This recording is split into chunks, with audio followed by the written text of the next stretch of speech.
ভিডিওটি দেখার আগে সবার কাছে ছোট্ট একটা রিকোয়েস্ট করতে চাই, প্লিজ প্লিজ প্লিজ যারা ভিডিওটি দেখবেন সবাই একটা করে অবশ্যই সাবস্ক্রাইব করে যাবেন যদি ইউটিউব থেকে দেখে থাকেন, আর ফেসবুক থেকে দেখে থাকলে অবশ্যই ফলো করে দিবেন।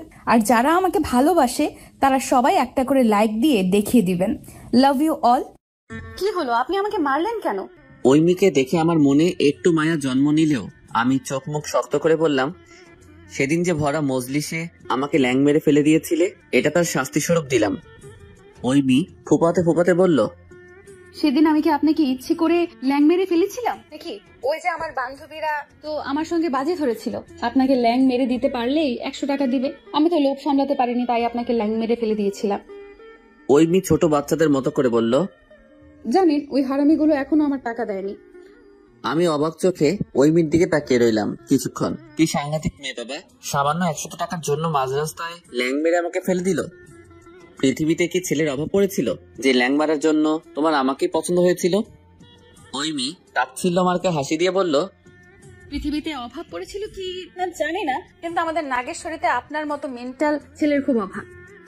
আমি চোখ পাকিয়ে বললাম, তোমার এত বড় সাহস, তুমি আমাকে মেন্টাল বললে? মেন্টাল নয় তো কি বলবো? ভর দুপুরে আপনি চোখে সানগ্লাস, কানে হেডফোন লাগিয়ে আস্তান পরে রাস্তায় মেয়েদের সামনে পাছা ঝোলাতে ঝোলাতে যেভাবে হাঁটছিলেন, সেটা একমাত্র মেন্টালের পক্ষে সম্ভব। এক্সকিউজ মি, ওটা হাফ প্যান্ট না, ওটাকে 3/4 বলে। আর আমি মোটেও দলিয়ে দলিয়ে হাঁটিনি সেদিন। চোখের ডাক্তার দেখাও গিয়ে, তোমার চোখে মনে হয় সমস্যা আছে। ওই মেয়ে আমার অতি নিকটে এসে বলল, ওই চ্যাংরা চেংড়িদের মতো এত ফাল পারেন কিসের জন্য? বেশি কথা না বলে টাকা দেন। আমি হা করে ওর মুখের পানে চেয়ে রইলাম। ওই মেয়ে আমাকে হা করে তার দিকে তাকিয়ে থাকতে দেখে বলল, হা করে কি দেখেন?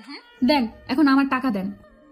আমি অবাক হয়ে বললাম, কিসের টাকা? ভরা মজলিসে মাঝ রাস্তায় তুমি ল্যাং মেরে ফেলে দিলে আমাকে মাত্র 100 টাকার জন্য, আর তোমরা বেয়াদব বান্ধবীগুলো তোমাকে সেই টাকা এখনো দেয়নি, এখনো সেই টাকাও আমাকে দিতে হবে?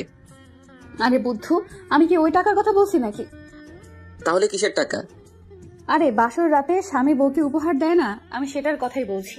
আপনি তো আর আমার জন্য কোনো গিফট নিয়ে আসেন নাই, তাই এখন আমাকে টাকা দেন। আর আপনি যদি চান তাহলে বাজের 100 টাকাও দিতে পারেন, আমি মাইন্ড করব না।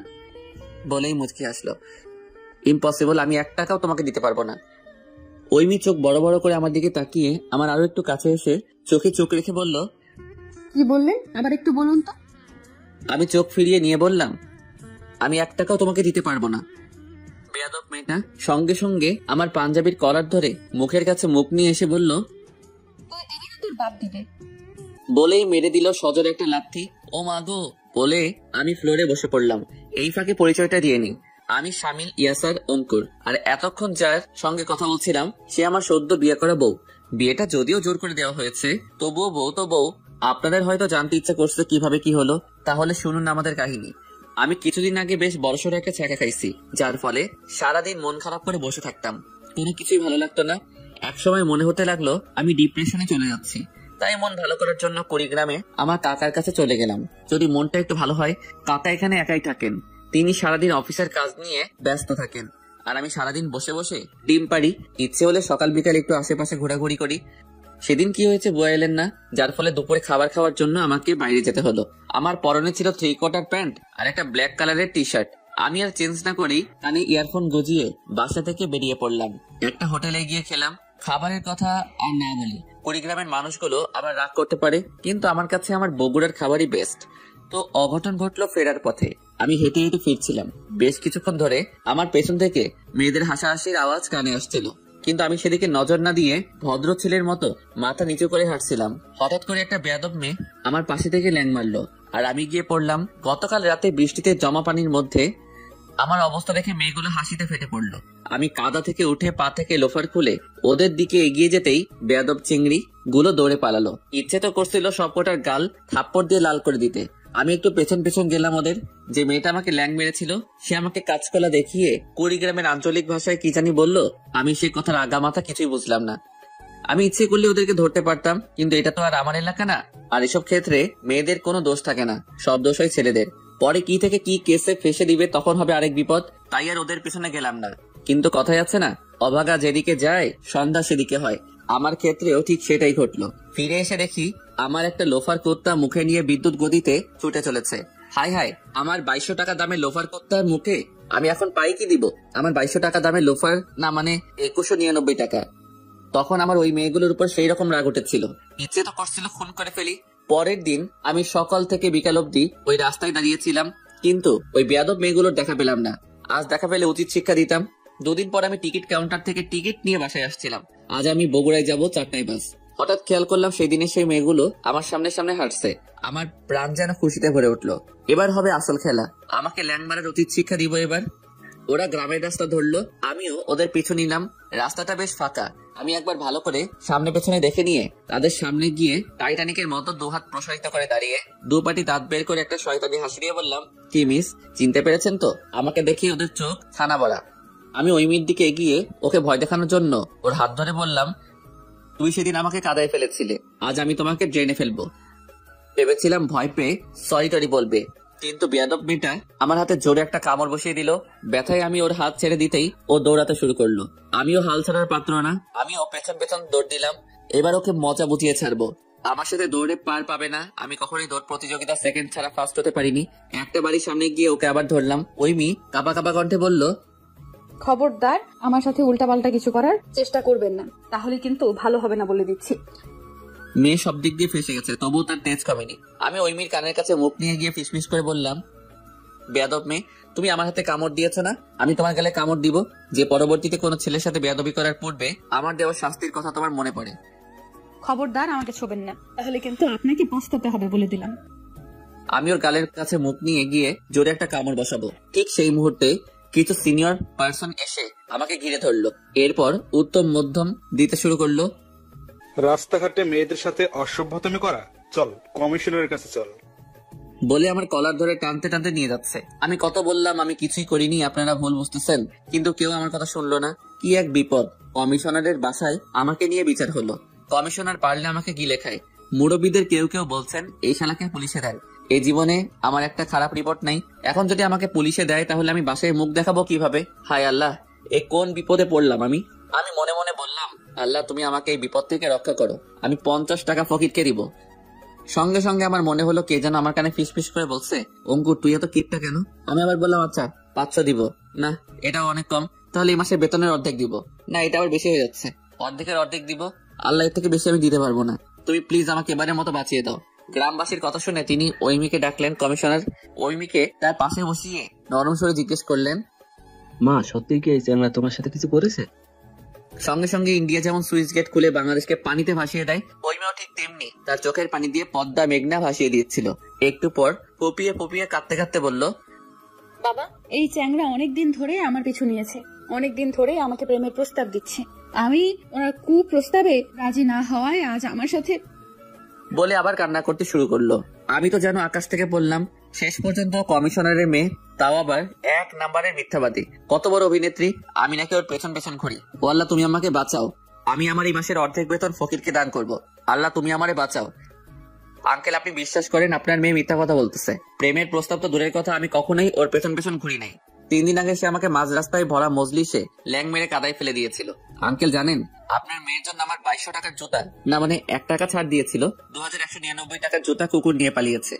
আমি শুধু সে যেন পরবর্তীতে আর কোনো ছেলের সাথে বেয়াদবি না করে এই জন্য তাকে একটু ভয় দেখানোর জন্য ওর হাত ধরেছিলাম। তাছাড়া আমি আর কিছু করিনি আঙ্কেল, আমার কোনো খারাপ মতলব ছিল না। আমি মেয়েদের সবসময় সম্মান করি। ওই মেয়ে ওর বাবাকে জড়িয়ে ধরে বলল, বাবা, এই শয়তান চ্যাংড়া মিথ্যা কথা বলছে, ওই কুত্তা আমার গায়ে হাত দিয়েছে। বলে আবার ফুপিয়ে ফুপিয়ে কাঁদতে লাগলো। কমিশনার সাহেব আর নিজেকে কন্ট্রোল করতে পারলেন না, সজোরে এক থাপ্পড় আমার গালে বসিয়ে দিলেন। আমার গালে থাপ্পড় পড়ার পর আমি করুণ চোখে ওই মেয়ের দিকে তাকাতেই দেখলাম বেয়াদব মেয়েটা আমার দিকে তাকিয়ে মুখ ভেঙচি কাটছে। আমি গালে হাত দিয়ে ভাবতে লাগলাম, কি সাংঘাতিক মেয়ে, একের পর এক মিথ্যা কথা বলেই যাচ্ছে। আমার আর বুঝতে বাকি রইল না যে বেয়াদব মেয়েটা স্টার জলসার সিরিয়ালের নিয়মিত দর্শক, তা না হলে এমন নিখুঁত অভিনয় করতে পারতো না। আল্লাহ তুমি আমারে এই মহা বিপদ থেকে রক্ষা করো। আমি আমার এই মাসের পুরো বেতন ফকিরকে দিয়ে দিব, শুধু আমার থাকা খাওয়ার খরচ বাদে। প্লিজ আমাকে রক্ষা করো। বিশ্বাস করেন আঙ্কেল, আপনার মেয়ে 1 নম্বরের মিথ্যাবাদী। আমি ওর গায়ে মোটেও হাত দেইনি। আমি আপনার মাথা ছুঁয়ে বলতে পারি। বলে তার মাথায় হাত দিতে যাব, ওরই চোখ বড় বড় করে আমার দিকে এমন ভাবে চাইলেন যে এখনই উনি আমাকে কাঁচা গিলে ফেলবেন। আমি ভয় হাত ঘুরিয়ে আমার মাথায় রেখে আমতা করে বললাম, না মানে আমার মাথায় হাত রেখে বলছি আঙ্কেল, আমি সত্যি ওর গায়ে হাত দেইনি। আপনি চাইলে ওর সাথে যারা ছিল তাদের কাছে থেকে শুনতে পারেন। বিশ্বাস করেন আঙ্কেল, আমি সত্যিই কিছু করিনি। আপনার মেয়ে তো আমার ছোট বোনের মতো। কোনো বড় ভাই কি তার বোনের গায়ে হাত দিতে পারে? আমি তো শুধু বলতে চেয়েছিলাম রাস্তাঘাটে অপরিচিত কোনো ছেলের সঙ্গে ফাইজলামি করা ঠিক না। আমি পকেট থেকে টিকিট বের করে মুখে কাঁদো কাঁদো ভাবে এনে বললাম, এই দেখেন আঙ্কেল, আমি 4টার বাসে আজই কুড়িগ্রাম ছেড়ে চলে যাব। আপনি প্লিজ আমাকে যেতে দিন। বিশ্বাস করেন আঙ্কেল, কুড়িগ্রামে যত মেয়ে আছে আজ থেকে সবাই আমার বোন। আমি আর জীবনেও কুড়িগ্রামে আসবো না। আপনি বললে কুড়িগ্রাম কেন, আমি রংপুর বিভাগের ধারে কাছে পা ফেলবো না। আঙ্কেল প্লিজ আমাকে যেতে দিন। আমার অসহায় চেহারা দেখে মনে হয় না আঙ্কেলের মনে একটু দয়া মায়া হলো। তিনি রসগোল্লার মতো বড় বড় চোখ করে আমার দিকে তাকিয়ে রইলেন। আমি মনে মনে আল্লাহকে স্মরণ করতে লাগলাম, আল্লাহ তুমি আমাকে এই ভয়াবহ বিপদ থেকে রক্ষা করো। আমি সত্যি আমার এই মাসের পুরো বেতন ফকিরকে দান করব। খাওয়া খরচ বাসা ভাড়া কিছুই নিব না, সব টাকা দিয়ে দিব, শুধু তুমি আমাকে বাঁচাও। আঙ্কেল গভীর গলায় বললেন, এই চাংড়া, তোর বাড়ি কোন জায়গায়? জি আঙ্কেল, আমার বাসা বগুড়ায়। তো কুড়িগ্রামে কেন এসেছিস? ঘুরতে এসেছিলাম আঙ্কেল। তো এখানে কার বাড়িতে থাকিস? আমার কাকার বাসায়। তোর কাকা কি করে? পল্লী বিদ্যুতে চাকরি করে। ও, মাসে মাসে বিল তুলে? আমি মুখে হাসি ফুটিয়ে বললাম, না না, আমার কাকা ইঞ্জিনিয়ার। ও আচ্ছা, নাম কি? আমি নাম বলতে আঙ্কেলের ব্যবহার একদম চেঞ্জ হয়ে গেল। ও আচ্ছা, তাহলে তুমি ইঞ্জিনিয়ার সাহেবের ভাতিজা? আগে বলবে তো, ওনার সঙ্গে তো আমার খুব ভালো সম্পর্ক। উনি তো অনেক ভালো মানুষ, কিন্তু তুমি ওনার ভাতিজা হয়ে এসব কাজ করতেছো, এটা কি ঠিক? আমার সাহস একটু বেড়ে গেল। আমি জোর গলায় বললাম, বিশ্বাস করেন আঙ্কেল, আমি আমার কাকার চেয়েও ভালো মানুষ। আমি কিছুই করিনি। আপনার মেয়ে মিথ্যা কথা বলছে। তোমার বাবা কি করে? আমি একটু পাট নিয়ে বললাম, জি আঙ্কেল, সরকারি চাকরি করেন। তুমি কি করো? একটা বেসরকারি কোম্পানিতে সহকারী ইঞ্জিনিয়ার পদে আছি, আর সরকারি চাকরির জন্য ট্রাই করছি। বাহ, খুব ভালো তো। এখন বাংলাদেশের চাকরির যে অবস্থা, চাকরি পাওয়াটা খুব কঠিন। জি আঙ্কেল, দোয়া করবেন যেন ভালো পজিশনে যেতে পারি। বেটা এত প্রশ্ন করতেছে যেন ওর মেয়ের সাথে আমার বিয়ে দিবে। আঙ্কেল হাসি মুখে বললেন, অবশ্যই। দেখো দেখি কাণ্ড, তোমার নামটাই তো জানা হলো না। আমার নাম শামিল ইয়াসার, ডাকনাম অঙ্কুর। কি, রংপুর? জি না আঙ্কেল, অঙ্কুর। জীবনে মনে হয় কৃষি শিক্ষা বই পড়েননি, ওখানে দেওয়া ছিল অঙ্কুর উদ্গম, সেই অঙ্কুর। ও আচ্ছা, অঙ্কুর। তো বাবা, তোমরা কেমন বাসায় থাকো? মানে পাকা বাসা নাকি মাটির বাসা? তুই থেকে বাবা, বাহ কি উন্নতি। আমি বুক ফুলিয়ে বললাম, জি আঙ্কেল, আমরা পাকা বাসায় থাকি। তোমার ফোনে তোমার বাড়ির কোনো ছবি আছে কি? না, তবে আমার রুমের ছবি আছে মনে হয়। আচ্ছা, ছবিটা দেখাও তো। আমি আমার রুমের ছবি দেখালাম। উনি বললেন, জানালা ছায় না? আসলে একতলা বাসা তো, তাই ঠাই লাগানো হয়নি। আমাদের ওখানে চোরের উপদ্রব বেশি তো। ও আচ্ছা, তা বাবা, বাসায় গ্যাস আছে তো নাকি? সাপ্লাই গ্যাস তো নেই, তবে সিলিন্ডার গ্যাস আছে। আচ্ছা, তো বাবা, তোমার মা রান্না বান্না কি গ্যাসের চুলায় করেন নাকি খড়ির চুলায় রান্না করেন? বেশিরভাগ সময় তো গ্যাসে রান্না করেন। কেন বলুন তো? না, কিছু না, এমনিতেই জানতে চাইলাম আর কি। তা বাবা, তুমি সিগারেট টিগারেট খাও নাকি? না না, সিগারেটের গন্ধ আমার সহ্য হয় না, তাই সবসময় এসব থেকে দূরে থাকি। আঙ্কেল অনেকক্ষণ ধরে কি জানি ভাবলেন। এরপর ফোনে কার সাথে যেন বেশ কিছুক্ষণ ধরে কথা বললেন। গ্রামের লোকজন যারা ছিল তাদের চলে যেতে বললেন। গ্রামের লোকজন চলে যেতেই আঙ্কেল তার মেয়েকে নিয়ে পাশের রুমে গেলেন। একটু পর মনে হলো পাশের রুমে গোল মিটিং বসেছে। আমি আর সেদিকে কান দিলাম না। একটু পরে এসে হয়তো বলবে, সরি বাবা, ভুল আমার মেয়েরই ছিল, ও ছোট মানুষ তো তাই এমন করেছে, তুমি কিছু মনে করো না। খুশিতে আমার এখন নাচতে ইচ্ছে করছে। আল্লাহর শুকরিয়া আদায় করে মনে মনে বললাম, আল্লাহ, তখন আমি ঝোঁকের মাথায় একটু বেশি বেশি বলে ফেলেছি, তুমি আমাকে ক্ষমা করো। আমার পক্ষে 1 মাসের বেতন ফকিরকে দেওয়া সম্ভব নয়, তবে আমি কথা দিচ্ছি এই মাসের অর্ধেকের অর্ধেক বেতন আমি ফকিরকে দিব। প্রায় আধা ঘন্টা ধরে চললো সেই মিটিং। এদিকে আমার বাস ছাড়ার সময় হয়ে যাচ্ছে।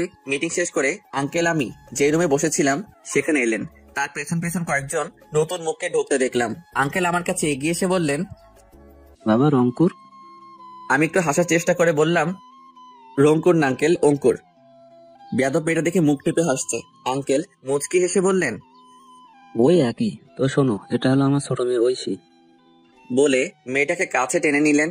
আমি তার পেছনে একটা মহিলা দাঁড়িয়েছিলেন, তাকে দেখিয়ে বললেন, ও আমার স্ত্রী। শেষে বেয়াদব মেয়েটাকে দেখিয়ে বললেন, ওকে তো চেনই, ওর নাম হচ্ছে ওই মেয়ে, আমার বড় মেয়ে এবং খুব আদরের মেয়ে। আমি মনে মনে বললাম, অতিরিক্ত আদর দিয়ে দিয়েই তো মেয়েটাকে বাদর বানিয়েছেন। মেয়ে তো নয়, আজ তো একটা ডাইনি। আমি আঙ্কেলকে বলতে যাব আমার বাসের সময় হয়েছে, আমাকে এখন যেতে হবে। ঠিক সেই মুহূর্তে আঙ্কেল আমার মুখের কথা কেড়ে নিয়ে বললেন, তোমার আব্বার নাম্বারটা দাও তো। আমি অবাক হয়ে জিজ্ঞেস করলাম, আমার বাবার নাম্বার দিয়ে কি করবেন আঙ্কেল? উনি আমার কাঁধে হাত রেখে বললেন, দেখো বাবা, ভুল যখন একটা করেই ফেলেছো তখন তো শুধরানো প্রয়োজন, তাই না? আমার মান সম্মান যা যাওয়ার তা তো গেছেই। আমি চাই না তোমার কারণে তোমার বাবা মার মান সম্মান ক্ষুণ্ণ হোক। তোমার বাবার সাথে কথা বলে তোমার আর ওই মেয়ের বিয়ে দিব। কথাটা শোনার সঙ্গে সঙ্গে আমার মাথায় যে কটা চুল বাকি ছিল সেগুলো যেন ঝরে পড়ে গেল। ওরে আল্লাহ, এ কি মহা বিপদে পড়লাম। আল্লাহ, আমি 2 মাসের বেতন ফকিরকে দান করে দিব। আল্লাহ, তুমি আমাকে রক্ষা করো। কি হলো বাবা, নাম্বারটা দাও। তোমার চাচাও ফোন বন্ধ করে রাখছে, তার সাথে না হয় পরে কথা বলা যাবে, আগে তোমার বাবার সাথে কথা বলি। হায় আল্লাহ, আমার বাপ যদি এসব জানতে পারে তাহলে আমাকে বাড়ি থেকে বের করে দিবে। এদিকে কাকাকে ফোন দিচ্ছি কিন্তু বারবার বন্ধ দেখাচ্ছে। আমি শেষে আর কোনো উপায় না পেয়ে আঙ্কেলের পা জড়িয়ে ধরে বললাম, বিশ্বাস করেন আঙ্কেল, আমি কিছুই করিনি। আমার বাবা এসব শুনলে আমাকে মেরে ফেলবে। উনি আমাকে উঠিয়ে বললেন, আরে আরে কি করছো? এসব করে কিচ্ছু হবে না, বিয়ে তো তোমাকে করতেই হবে। দাও নাম্বারটা দাও। আঙ্কেল, আমি আপনাকে মিথ্যা বলেছি। আমার বাবা কিছুই করে না। আর আমাদের কোনো বাড়ি নেই, ছোট একটা টিনের ঘরে সবাই গাদাগাদি করে থাকি। আর গ্যাস তো দূরের কথা, আমার তো খড়ির চূড়াও নেই। মা বাড়িতে বাড়িতে কাজ করে যেটুকু আনেন তা খেয়ে আমরা বেঁচে আছি। এমন ছেলের সাথে বিয়ে দিয়ে আপনি কেন আপনার মেয়ের জীবন নষ্ট করবেন? আঙ্কেল আমার দিকে তাকিয়ে শুধু মুচকি হাসলেন। এতগুলো মিথ্যা কথা বলেও কোনো লাভ হলো না। শালা টাকলা আধা ঘন্টার মধ্যে কই থেকে যে আমার সব ইনফরমেশন জোগাড় করে ফেলেছে আল্লাহ ভালো জানেন। আল্লাহ, আমি আমার 3 মাসের বেতন ফকিরকে দান করব, তবু তুমি এই বেয়াদব মেয়েটার সাথে আমার বিয়েটা আটকাও। আমি কত কিছু বললাম কিন্তু কিছুতেই কিছু হলো না। শেষ পর্যন্ত ওই বেয়াদব মেয়েটাকে বিয়ে করতে হলো। বিয়ের সব কাজ সম্পন্ন হয়ে গেলে আমি বললাম, আঙ্কেল বিয়ে তো করলাম, এখন কি আমি যেতে পারি? এ কি বাবা, বিয়ে করে বউ রেখে চলে যাবে, এটা কি ভালো দেখাবে? 2-4 দিন থাকো, নতুন বউকে নিয়ে ঘোরাফেরা করো, তারপর না হয়ে যাবে। রাতে ডাইনিং টেবিলে দেখলাম আমার শাশুড়ি আম্মা বেশ কিছু আইটেম রান্না করেছেন। খাবারগুলোও মজা ছিল, যদিও টেনশনের কারণে আমরা গলা দিয়ে একটু নামিনি সেগুলো। আর এতদিন যেসব খাবার খেয়েছি কি জঘন্য ছিল বলে বোঝাতে পারবো না। মানুষ বলে বিয়ে নাকি মজা আর মজা, খালি খাওন আর খাওন, কিন্তু আমার কাছে মনে হয়েছে বিয়ে মানে আজাব, খালি টাকা আর টাকা। ঘরে ঢুকতেও নাকি টাকা দিতে হবে। আমার পকেটে 3টা কচকচে 1000 টাকার নোট ছিল। বেয়াদব মেয়েগুলো সবগুলোই নিয়ে নিছে। আমি এখন বাড়ি যাব কিভাবে? ভাইরা, আমার গ্রামে ঘুরতে গিয়ে ভুলেও যেন কোনো মেয়ের পেছনে পড়েন না, তাহলে কেস খাওয়া যাবেন। গ্রামের মেয়েগুলো ভীষণ ডেঞ্জারাস। তবে সবাই না। বন্ধুকে সবকিছু খুলে বললাম। ওই হারামজাদা বলল, যা হবার তা তো হয়ে গেছে বন্ধু, এখন আর কান্নাকাটি না করে ভাবির কাছে গিয়ে বিয়াল মারো গিয়ে। বর্তমান বেয়াদব মেয়ে, তোমার এত বড় সাহস, তুমি আমার বউয়ের সম্পদে হাত দাও? ওই মেয়ে ভেঙচি কেটে বলল, আমি আপনার বউ, সো আপনি পুরোটাই আমার সম্পদ। আমি যা ইচ্ছা তাই করতে পারি। বাবার বাসার আবদার নাকি আমি তোমার মতো বেয়াদব মেয়েকে বউ হিসেবে মানি না। তুই মানবি না, তোর বাপ পর্যন্ত মানবে। একদম অসভ্যদের মতো আচরণ করবেন আমার সাথে। কিছু বলছি না দেখে ভেবো না মাথা কিনে নিয়েছো। আচ্ছা তাহলে ভালোভাবেই বলতেছি, ওগো প্রাণের স্বামী, আমার টাকা দেন। এসব ঢং আমার পছন্দ না। আমার কাছে 1 টাকাও নেই। তোমার বেয়াদব বান্ধবীগুলো আমার সব টাকা নিয়ে নিচ্ছে, এমনকি আমার বাসায় যাওয়ার টাকাটাও বেয়াদব গুলো নিয়ে নিচ্ছে। ও আচ্ছা, এই ব্যাপার। আপনার হাত ঘড়িটা সুন্দর। আমার দুলাভাই জাপান থেকে পাঠিয়েছেন। ও মা, সত্যি? আমার না খুব শখ জাপানি ঘড়ি হাতে দেওয়ার। আমি কি আপনার ঘড়িটা হাতে দিতে পারি? আমি ঘড়ি খুলে ওর হাতে দিলাম। ওই মেয়ে ঘড়ি হাতে পরে বলল, আপনার ফোনটা একটু দেখি। কেন, ফোন নিয়ে কি করবে? ছবি ওঠাতাম আর কি। আমি সরল মনে ফোন দিলাম। ওই মেয়ে সঙ্গে সঙ্গে ফোন আর ঘড়ি লকারে রেখে লক করে দিয়ে বলল, এসব আর আপনি পাবেন না। টাকা যখন দিতে পারবেন না তাহলে এইগুলোই আমার বাসর রাতের উপহার।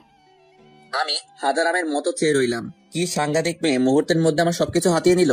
এর সাথে থাকলে আমার জীবন তেজপাতা হতে সময় লাগবে না। আল্লাহ আমাকে এখান থেকে পালানোর একটা রাস্তা দেখাও। আমি আমার 3 মাসের বেতন ফকিরকে দিয়ে দিব।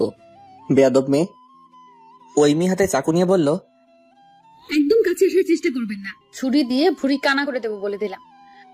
আমি 2 পা পিছিয়ে গিয়ে, হায় আল্লাহ, মেয়ে তো নয়, সাক্ষাৎ একটা মাস্তান। এর হাত থেকে তুমি আমাকে রক্ষা করো। ওই মেয়ে প্লিজ, আমি তোমার কাছে যাব না, তুমি চাকুটা সামনে থেকে সরাও। সত্যি তো, পরে কাছে এলে কিন্তু আপনার অবস্থা খারাপ করে দেব। সত্যি। আমার অকালে মরার কোনো শখ নেই। আমি এখনো বিয়েই করিনি, বিয়ে না করে মরতে চাই না। ওই মেয়ে আমার কথা শুনে ভ্রু কুঁচকে বলল, তাহলে আমি কি? আমি জিহ্বায় কামড় দিয়ে একটু হাসার চেষ্টা করে বললাম, আসলে এটা আমার অভ্যাস, আগে সবসময় বলতাম তো, আর কিছুক্ষণ আগে বিয়ে করেছি তো মনে ছিল না। এমন জায়গায় মারবো, উঠতে বসতে শুধু বউয়ের কথাই মনে পড়বে। আমি 2 পাটি দাঁত বের করে মুখে হাসি ফুটিয়ে বললাম, ওই মেয়ে আমার ফোন আর ঘড়িটা দাও প্লিজ। ওগুলো এখন আর আপনি পাবেন না, ওগুলো এখন আমার। আচ্ছা, তোমার তো গিফট চাই তাই না? তুমি আমাকে বাইরে যাওয়ার ব্যবস্থা করে দাও, আমি এক্ষুনি তোমার গিফট এনে দিচ্ছি। সত্যি বলছেন? সত্যি। আমাকে কি আপনার বলদ মনে হয়? আমাকে কি পাগল কুত্তায় কামড়াইছে? আমি আপনাকে বাইরে যেতে দেবো আর আপনি পালাবেন, তাই না? আর আপনার কাছে তো টাকা নেই, তাহলে আপনি গিফট কিনবেন কিভাবে? আমি আমতামতা করে বললাম, না মানে ওই আর কি, কোনো না কোনো ভাবে জোগাড় করে দিতাম আর কি। ওই মেয়ে এক ধমক দিয়ে বলল, খবরদার কথায় কথায় আপনার গুমাখা দাঁত বের করবেন না। দাঁত তো নয়, যেন গোবর তলানো কোদাল। আপনার মানিব্যাগ দেন দেখি। আমি পকেটে হাত দিয়ে বললাম, কেন, মানিব্যাগ দিয়ে কি করবে? আমার মানিব্যাগে টাকা নেই তো, সব তোমার বেয়াদব বান্ধবীগুলো নিয়ে নিছে। ওই মেয়ে চোখ রাঙিয়ে বলল, দিতে বলছি, দিন। না আমি দিব না।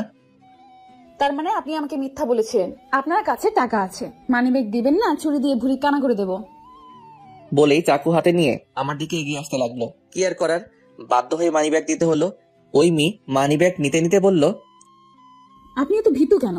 ছেলে মানুষ হবে বাঘের মতো, আর আপনি কিনা ভেজা বেড়ালের মতো বউকে দেখে ভয় পান? এমন করলে তো বউ টেকা মুশকিল। ওই মেয়ে কথা শুনে মনে হচ্ছিল বাঘের মতো ঝাঁপিয়ে পড়ি, কিন্তু সামান্য হাত ধরার কারণে বিয়ে করতে হয়েছে। আর বাঘের মতো ঝাঁপিয়ে পড়লে দেখা যাবে আমার বডি আছে কিন্তু সেটাতে জীবন নেই। বেয়াদব মেয়ে।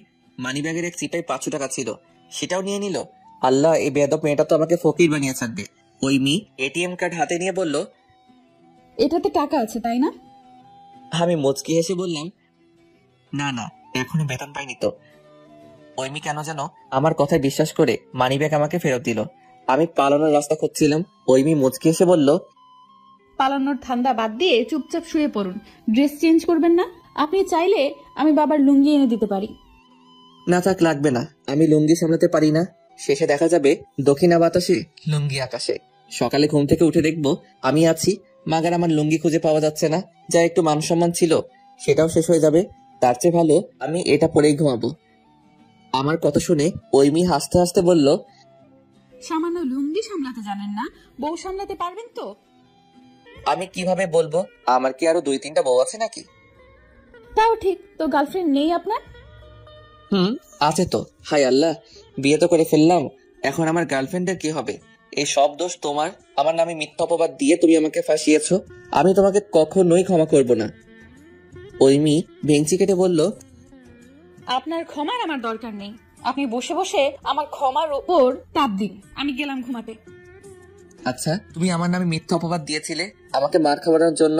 মায়ের তো আমি খেয়েছি, তাহলে লাফিয়ে লাফিয়ে বিয়ে করতে গেলে কেন? বেয়াদব মেয়ে একটা, বিয়ে করে আমার জীবন শেষ করে দিল। প্রথমে আমি মোটেও আপনার নামে মিথ্যা অপবাদ দেইনি। ওরে বাবা, কি মিথ্যাবাদী মেয়ে! আমি তোমার গায়ে হাত দিয়েছি, এরপর আমি তোমার সাথে উল্টাপাল্টা কিছু করার চেষ্টা করেছি। আমি তোমার পেছন পেছন ঘুরি, আমি তোমাকে কুপ্রস্তাব দিয়েছি। এসব মিথ্যা অপবাদ নয় তো কি? আপনি আমার হাত ধরেননি, ওটাই তো গায়ে হাত দেওয়া হলো। এরপর আপনি আমার গালে কামড় দিতে চাননি। মাঝ রাস্তায় আপনি একটা মেয়েকে আটকে তার গালে কামড় দিতে চাইবেন, তো সেটা উল্টাপাল্টা কাজ নয় তো কি বলবো? বাহ বাহ, তুমি যে আমাকে সবার সামনে কাদার মধ্যে ফেলে দিলে, সেটার বেলায় কি? তুমি যে আমার হাতে কামড় দিয়ে ওর সুন্দর সুন্দর দাঁতের ছাপ ফুটিয়ে তুলেছো, সেটা কোনো সমস্যা নয়। মানে ছেলেরা করলে দোষ আর মেয়েরা করলে কিছুই না। আচ্ছা সব মানলাম, কিন্তু আমি কবে তোমাকে কুপ্রস্তাব দিয়েছি? ওই মেয়ে মুচকি হেসে বলল, ওটা একটু মিথ্যা বলেছিলাম বাবার হাতে আপনাকে মার খাওয়ানোর জন্য, কিন্তু বাবা মাত্র একটা মেরেই থেমে গেলেন। আমি গালে হাত দিয়ে বললাম, একটা থাপ্পড় খেয়েই আমার অবস্থা খারাপ হয়ে গেছে, এখনো ব্যথা করতেছে।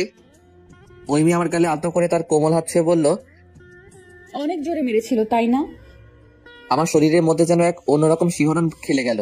আমি সঙ্গে সঙ্গে চোখ বন্ধ করে ফেললাম। প্রথম কোনো মেয়ের ছোঁয়া। আমি বরাবরই মেয়েদের থেকে দূরে দূরে থাকতাম। যে মেয়েটার সাথে সম্পর্ক ছিল তার সঙ্গেও কখনো দেখা হয়নি। ওই মেয়ে আমার হাত ধরে ঝাঁকুনি দিয়ে বলল, কি মিস্টার, কই হারিয়ে গেলেন? আমি আস্তে আস্তে বললাম, কোথাও না তো। আমাকে বিয়ে করলে কেন? আমি তো বিয়ে করতে চাইনি, কিন্তু বাবা বলল আপনার পরিবার নাকি অনেক ভালো, আপনি ছেলেটাও নাকি অনেক ভালো, আপনি আমাকে সুখী রাখবেন। আর আমি আরেকটা জিনিস ভাবলাম, ট্যাবলা ছেলে এখন খুঁজলেও পাওয়া যাবে না। আর যে কথাটা ভেবে আমি রাজি হয়েছি সেটা হলো, আমার একটা বান্ধবী আছে বিবাহিত, ওর স্বামীর কাছে যা চায় ওর স্বামী ওকে তাই দেয়। আমি বাবার কাছে অনেক কিছু চাইলে বাবা অনেক সময় দেয় না, তো ভাবলাম বিয়ে করলে আপনার কাছে যা চাবো আপনি তাই দেবেন, তো বিয়ে করাই ভালো। যখন যেটা চাইবো তখন সেটাই পাওয়া যাবে, কি মজা বলে? হ্যাঁ, কি বুদ্ধি। মহারানী যখন যেটা আবদার করবে সঙ্গে সঙ্গে পূরণ করতে হবে। টাকা যেন গাছের পাতা, গাছ ধরে চাকরি দিলেই পাওয়া যায়। স্বামীকে ফকির করবার ধান্দা। আমি 1 টাকাও তোমার পেছনে খরচ করতে পারবো না। ওইমি ভেঙচি কেটে বলল, আপনার থেকে টাকা কিভাবে খসাতে হবে সেটার প্ল্যানিং আমি করে ফেলেছি। ওসব নিয়ে আপনার চিন্তা করতে হবে না। এইটুকু সময়ের মধ্যে এত কিছু প্ল্যানিং করে ফেলেছো? সাংঘাতিক মেয়ে তো তুমি। আমাকে কি আপনার কাঁচা খেলোয়াড় মনে হয়? বয়সে আপনার থেকে ছোট হতে পারি, কিন্তু বুদ্ধিতে আমার কাছে মার খেয়ে যাবেন আপনি। তোমার তো মন্ত্রীর ছেলের সাথে বিয়ে করা উচিত ছিল। তোমার শ্বশুর জনগণের টাকা হাতিয়ে নিত, আর তুমি বসে বসে শুধু টাকা উড়াতে। বিয়ে যখন আপনার সাথে হয়েই গেছে, এখন আর ওসব ভেবে লাভ আছে? তো আপনার গার্লফ্রেন্ডের কথা বলেন, দেখতে কি সেই রকম সুন্দরী? দেখিনি কখনো, বলবো কিভাবে? ওইমি অবাক হয়ে বলল, কি বলেন? তার মানে মেয়েটাকে আপনি চেনেন না, ফোনের মাধ্যমে প্রেম? হ্যাঁ। ওই শাকচুন্নি নিশ্চয়ই বলেছে হিন্দি সিনেমার মতো দেখা করার আগ পর্যন্ত আপনাকে কোনো ছবি দেখাবে না। হুম। আপনি এত বলদ কেন? সমস্যা নেই, আমার সাথে থাকলে এমনিতেই ঠিক হয়ে যাবেন। তো আপনার কেমন গার্লফ্রেন্ড? একবারও তো ফোন দিয়ে আপনার খোঁজ নিল না। ব্রেকআপ হয়েছে, আমি মন খারাপ করে বললাম। ও আচ্ছা, আপনি তাহলে ছ্যাঁকা খাওয়া মাল। বলেই হি হি করে হাসতে লাগলো। সিসি, কথা কি শ্রী? এমনি ওকে ফেসবুকে মেসেঞ্জারে ফোন থেকে ব্লক মেরে দিন। ও ফোন তো আমার কাছে, সমস্যা নেই, আমি পরে ব্লক মেরে দেব। এই যে মিস্টার বলদ, আজ থেকে আমি ছাড়া পৃথিবীর সব মেয়ে আপনার বোন, কথাটা মাথায় ভালো করে ঢুকিয়ে নিন। আচ্ছা ঠিক আছে, কিন্তু শাশুড়ি আম্মা কেউ কি আপু বলে রাখবো? ওইমি চোখ বড় বড় করে বলল, মাকে কেন আপু বলে ডাকবেন? না মানে তুমি তো একটু আগে বললে পৃথিবীর সব মেয়ে আমার বোন, তাই বললাম আর কি। আপনাকে না বলছি আপনার এই গু মাখা দাঁত আমার সামনে বের করবেন না। আর সব মেয়ে বলতে ইয়াং মেয়েগুলোর কথা বলেছি। ও আচ্ছা ঠিক আছে। মনে থাকে যেন। আর ভুলেও যদি কোনো মেয়ের দিকে তাকিয়েছেন, তাহলে এক বাড়ি দিয়ে আপনার চান্দু স্টেডিয়ামে ফাটিয়ে দেব। আমার ভীষণ ঘুম পাচ্ছে, আমি এখন ঘুমাবো। বলে ওইমি খাটে শুয়ে পড়লো। কিছুক্ষণ পর ওইমি আমাকে দাঁড়িয়ে থাকতে দেখে বলল, কি সমস্যা আপনার? অমন ক্যাবলার মতো দাঁড়িয়েছেন কেন? আমি কোথায় ঘুমাবো? এত বড় একটা খাট কি আপনার চোখে পড়ছে না? আমি আমতামতা করে বললাম, আমি কি তোমার পাশে শুবো? তো কি আপনি কি নিচে শুতে চান? তাহলে শুতে পারেন, আমার কোনো সমস্যা নেই। না না, আমি তোমার পাশে ঘুমাবো। বলে ওইমির পাশে শুয়ে পড়লাম। একটু পর, এই শুনছেন? বলো। রাতে ঘুমের মধ্যে ভুলেও আমার সাথে উল্টাপাল্টা কিছু করার চেষ্টা করবেন না। উল্টাপাল্টা কিছু করলে একদম নারী নির্যাতন কেস দিয়ে জেলে পুরে দেবো, বলে দিলাম। ওরে আল্লাহ, এ কোন মেয়ের পাল্লায় পড়লাম গো। আল্লাহ, আমি আমার 4 মাসের বেতন ফকিরকে দিয়ে দিব, তবু তুমি আমাকে রক্ষা করো। তুমি হয় ওকে উঠিয়ে নাও, আর না হয় আমাকে উঠিয়ে নাও। তবে ইচ্ছা হলে চুমু খেতে পারেন, আমি মাইন্ড করব না। বলেই ওইমি মুচকে এসে অপর পাশে মুখ ফিরিয়ে নিল। আমি মনে মনে বললাম, তোমাকে চুমু দিতে আমার বয়ে গেছে, শুধু তোমার সৌন্দর্যের প্রেমে পড়ে গেছে বলে কিছু বলছি না। তা না হলে এক থাপ্পড় দিয়ে সব বেয়াদবি ছুটিয়ে দিতাম। একবার শুধু বাগে পাই, তোমার বগুড়ার টক দইয়ের ঘোলের মতো তোমার মাথা যদি ঘোল না করেছি, তাহলে আমার নাম অঙ্কুর না। তখনই আমার মনে হলো কে যেন আমার কানে কানে বলতেছে, তুই ওর মাথায় ঘোল করবি? তুই এই মেয়েটাকে ঘোল খাওয়াবি? তোর বাপের ক্ষমতা নাই এই মেয়েরে ঘোল খাওয়ানোর। আর কি জানি বললি, তুই ওরে থাপ্পড় দিবি? তোর বুকের পাটা আছে? তুই হয়তো ভুলে গেছিস ফকির বাবার কথা। তুই হবি 1 নম্বরের বউ পাগল, সারাদিন বউয়ের আঁচল ধরে তার পেছন পেছন ঘুরবে, আর সেই তুই নাকি তোর বউকে মারবি থাপ্পড়। হাস্যকর। মধ্যরাতে ওইমি পিঠে গুঁতো মেরে ঘুম ঝরানো কণ্ঠে বললাম, আপনার কি সমস্যা? এত ছটফট করতেছেন কেন? শান্তিতে একটু ঘুমাতে দেবেন না? কি হয়েছে, এমন করতেছেন কেন?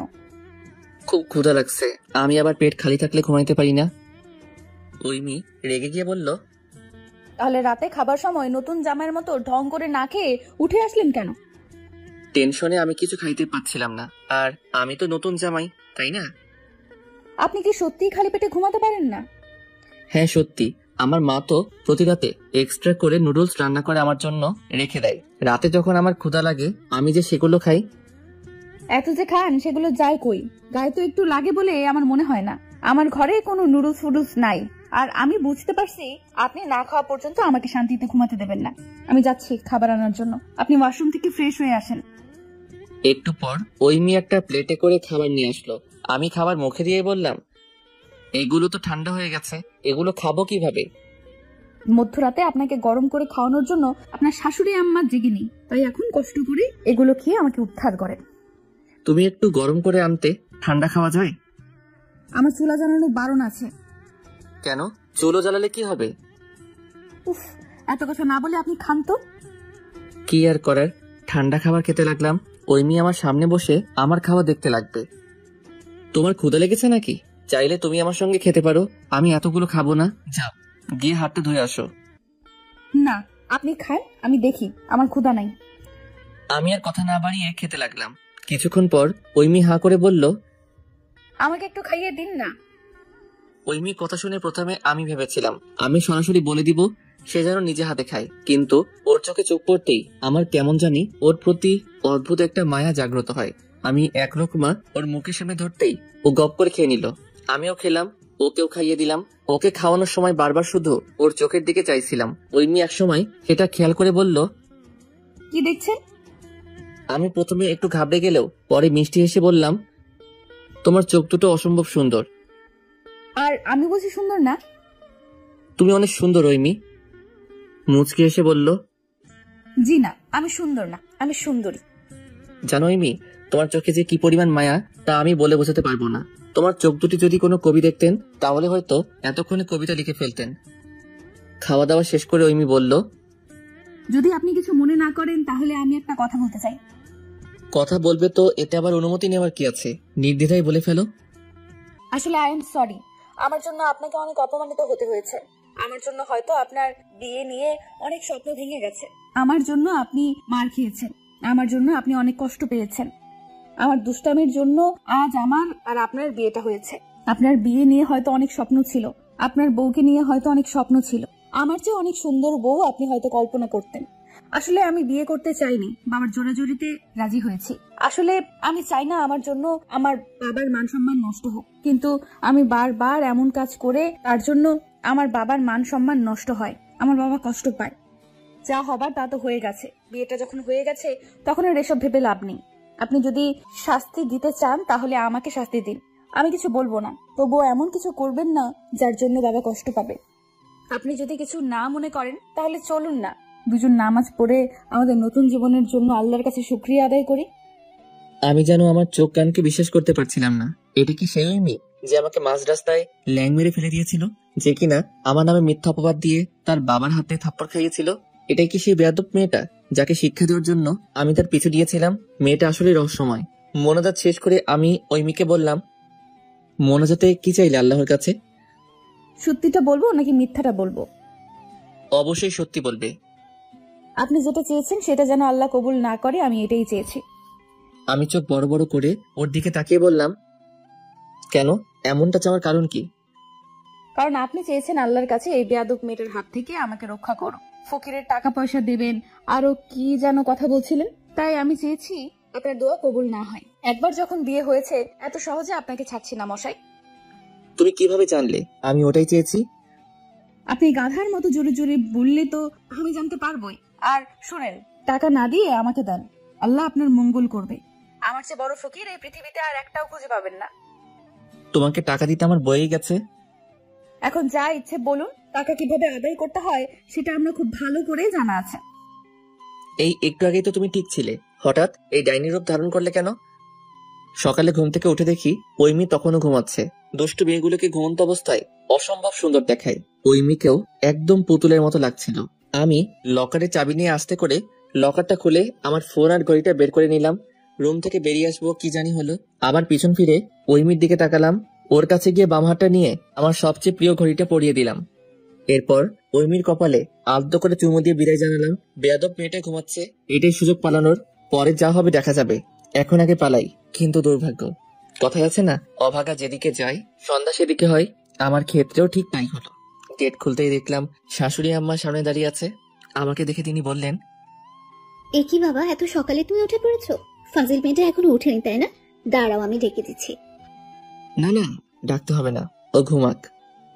তো বাবা, তুমি ফ্রেশ হয়ে নাও, আমি তোমার জন্য টেবিলে নাস্তা দিচ্ছি। কাল রাতে তো ঠিকমতো খেলেই না। না আন্টি, আমি এখন কিছু খাবো না, এখন একটু ছাদে যাব। আন্টি কি মা বলবা? আর সিঁড়ি ঘরে তো তালা লাগানো আছে, দাঁড়াও আমি ঐশীকে বলে দিচ্ছি সিঁড়ি ঘরের তালাটা খুলে দিতে। না আন্টি, ওকে ডাকতে হবে না, আপনি আমাকে চাবি দিন, আমি নিজেই খুলে নেব। আগে মা বলো, এরপর চাবি পাবে, তা না হলে চাবি তোমাকে দিব না। আমি মুখে হাসি ফুটিয়ে বললাম, আচ্ছা মা, আমি কি চাবিটা এখন পেতে পারি? আমার শাশুড়ি আম্মা আমার হাতে চাবি দিয়ে আমার হাতটা শক্ত করে ধরে বললেন, আমার মেয়েটা খুব দুষ্ট, কিন্তু ওর মনটা খুব ভালো। জানি তোমাদের বিয়েটা স্বাভাবিক ছিল না, কিন্তু বাবা, যেটা হবার সেটা তো হয়েই গেছে। জন্ম, মৃত্যু আর বিয়ে, এই তিনটা উপর আল্লাহর হাতে।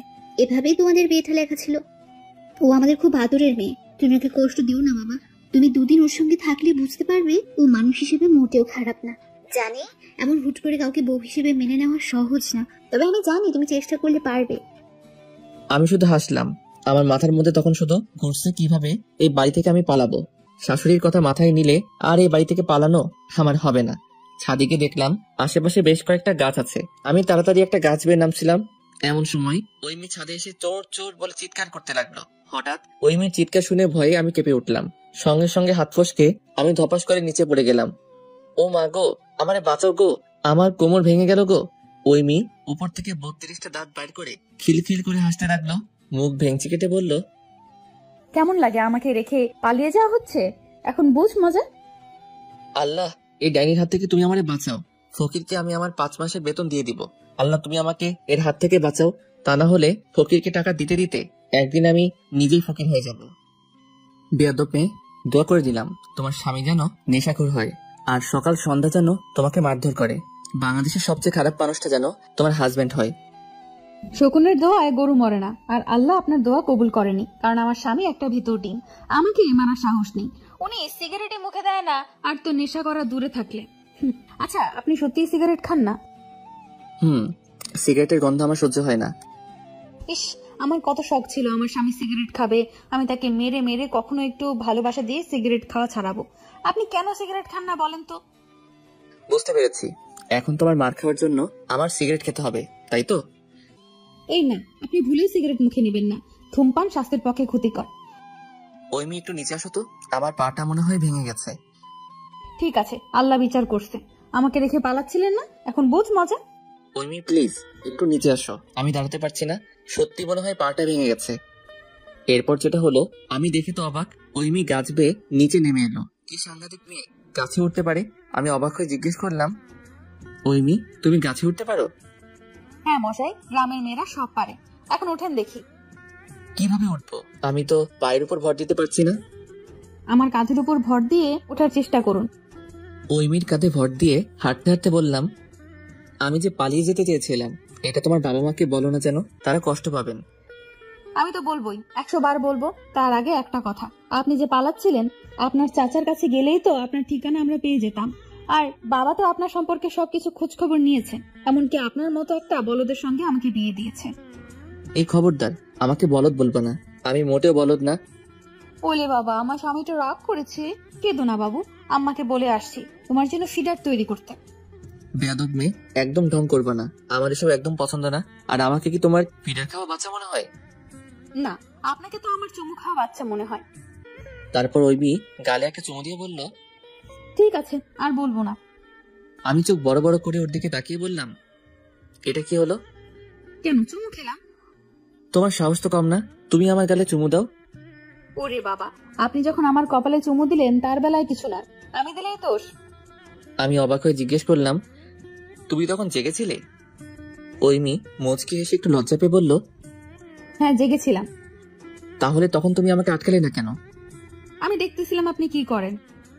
ওই মেয়ে তোমাকে ঘুমন্ত অবস্থায় অসম্ভব সুন্দর দেখায়। ওমা তাই? আমার প্রেমে টেমে পড়ে যাননি তো? তোমার মতো বেয়াদব মেয়ের প্রেমে পড়তে আমার বইয়েই গেছে। একদিন এই বেয়াদব মেয়েটার জন্য ওই পাগল হবেন। বাড়িতে ঢুকতেই শাশুড়ি আম্মা ছুটে এসে বললেন, এ কি বাবা, তুমি না ছাদে গেলে, এমন অবস্থা হলো কিভাবে? মা, তোমার জামাই লটকন গাছ থেকে পড়ে গেছে। হায় হায়, বলিস কি? কিভাবে পড়লো? কোথাও লাগেনি তো? সকাল সকাল তোমার জামাই লটকন গাছে উঠে চোরের মতো লটকন পাড়ছিল। আমি মনে করেছিলাম চোর, তাই চোর চোর বলে চিৎকার দিতেই তোমার জামাই বাবাজি ধপাস করে গাছ থেকে পড়ে গেছে। বলে ওই মেয়ে হো হো করে হাসতে লাগলো। কোথাও লাগেনি তো বাবা? এই মেয়েটা আসলে 1 নম্বরের বেয়াদব। স্বামী গাছ থেকে পড়ে গেছে আর ও নির্লজ্জের মতো হি হি করে হাসছে। ওই মেয়ে মুখ ভেঙচি কেটে বলল, উচিত শেখা হয়েছে। এখন মা, আমাকে গালি দেওয়া বন্ধ করে বাবাকে ডাক দাও, ওনাকে হসপিটালে নিয়ে যেতে হবে। পাটা মনে হয় ভেঙে ফেলেছে। এক্সরে করার পূর্বে আমি আস্তে আস্তে বললাম, আল্লাহ দয়া করে পা যেন না ভাঙে। আমি ফকিরকে 500 টাকা দিব। থুকু, ফকিরকে দিলে কাজ হবে না, আমার বউকে 500 টাকা দিব। এটা বেশি কম হয়ে গেল। আচ্ছা, আরেকটা শূন্য বাড়িয়ে দিলাম, 5000 টাকা দিব। তবু তুমি আমার পাটাকে ভাঙার হাত থেকে রক্ষা করো। এক্সরে রিপোর্ট পাওয়ার পর আমার বউ বলল, 5000 টাকা রেডি করেন। কিসের 5000? ওই যে তখন আপনি বললেন না যে আপনার যদি পা না ভাঙে তাহলে 5000 টাকা দিবেন, আমাকে সেটার কথাই বললাম। ডাক্তার বলেছেন আপনার পায়ে কিছু হয়নি। তোমার মনে হয় মাথা খারাপ হয়েছে। আমি কেন তোমাকে 5000 টাকা দিতে যাব? আর আমি তোমাকে কোনো টাকা পয়সা দেওয়ার কথা কখনো বলি নাই। টাকা না দিলে আমি নিজেই আপনার পা ভেঙে দেবো বলে দিলাম। আল্লাহ, ফকিরকে এত এত টাকা দিতে চাইলাম, কিন্তু তুমি আমাকে এই বেয়াদব মেয়েটার হাত থেকে বাঁচালে না। আর এই বেয়াদব মেয়েটাকে 5000 টাকা দিতে চাইলাম, আর তুমি আমার কথা কবুল করে ফেললে। হায় রে কপাল, আমার জীবন তেজপাতা। আমি বেডে শুয়ে শুয়ে ঐশীর সঙ্গে গল্প করছি, ওই মেয়ে এসে ঐশীর পাশে বসতে বসতে বলল, এখন ব্যথা কি কমেছে? ওই মেয়ে আমাদের দুজনের জন্য একটু চা নিয়ে আসো তো, মাথাটা একটু ধরেছে, খুব চা খেতে ইচ্ছে করছে।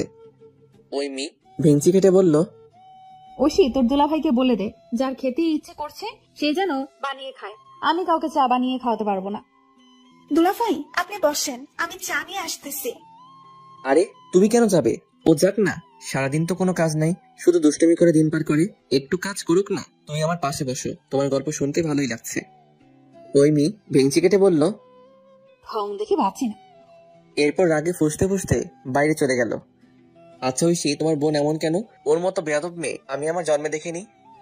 আপু মোটেও বেয়াদব না, ও একটু দুষ্টু টাইপের। ছোটবেলায় কিন্তু এমন ছিল না, একদম শান্তশিষ্ট ছিল। ক্লাস 5-এ পড়তে আপুর সাথে একটা দুর্ঘটনা ঘটে। আপুর সামনে একটা মেয়ে গায়ে কেরোসিন ঢেলে আগুন ধরিয়ে আত্মহত্যা করে। ওই ঘটনার পরে অনেকদিন অসুস্থ ছিল, কারোর সঙ্গে কথা বলতো না, রাতে ঘুমের মধ্যে চিৎকার করে উঠতো, আগুন দেখলে অনেক ভয় পেত। মা এখন আপুকে রান্নাঘরে ঢুকতে দেয় না। এরপর আস্তে আস্তে আপু স্বাভাবিক হতে শুরু করে। ওই ঘটনার পর আপু ভুল করলেও বাবা মা কিছু বলতো না, দুষ্টুমি করলে বাবা আপুকে আরো উৎসাহ দিত। যখন একেবারে পুরোপুরি স্বাভাবিক হয়ে যায় তখন আপুর দুষ্টুমি আরো বেড়ে যায়। বাবা মা কিছু বলতো না, যার ফলে আপু যা ইচ্ছে তাই করে বেড়াতো। অন্যের গাছের আম চুরি করা থেকে শুরু করে যত ফলমূল আছে সব চুরি করতো। আর আপুর বান্ধবীরাও প্রচুর দুষ্ট, ওদের সাথে মিশে মিশে আপুও দুষ্টু হয়ে গেছে। আর কমিশনারের মেয়ে তো যা ইচ্ছে তাই করে বেড়ায়, কেউ কিছু বলে না। আর ওর দুষ্টুমি দেখতে দেখতে আমাদের অভ্যাস হয়ে গেছে।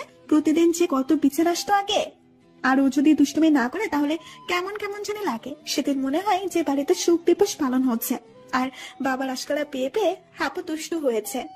তবে আপুর মন কিন্তু খুব ভালো, ও হয়তো অনেক দুষ্টুমি করে কিন্তু কাউকে কখনো কষ্ট দিতে চায় না। আপু খুব মিশুক টাইপের মেয়ে। আমাদের বাসায় অবশ্য সবাই মিশুক, তবে আপু একটু বেশি। তবে দুলাভাই একটা কথা বলি, আপু কিন্তু ভীষণ অভিমানী। একবার যদি অভিমান করে বসে তাহলে তার অভিমান ভাঙানো কিন্তু খুব কঠিন, তো আপনি একটু সাবধানে থাকেন। আচ্ছা, তোমার আপুর কি কি পছন্দ?